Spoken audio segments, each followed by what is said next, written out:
ভালো মৃত্যুর জন্য প্রস্তুতি গ্রহণ করা, ঈমান ও আমলের হালাতে থাকা, মৃত্যুর সময় ঈমান ও নেক আমলের উপর থাকা এবং আল্লাহর সন্তুষ্টির পথে থাকা। ভালো মৃত্যুর আলামত।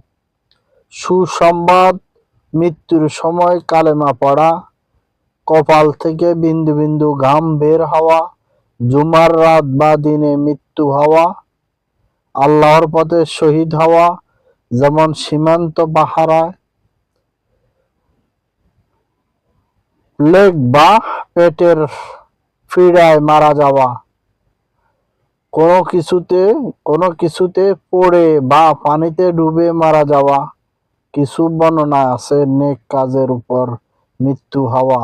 মূলত ভালো মৃত্যু মানে পাপ মুক্ত অবস্থায় ভালো আমলের উপর থাকা এবং আল্লাহর রহমতের মধ্যে মৃত্যুবরণ করা। সবকিছুর মূলে হচ্ছে ঈমান যদি ঠিক থাকে আপনার মৃত্যুও ভালো হবে। জাযাকাল্লাহ।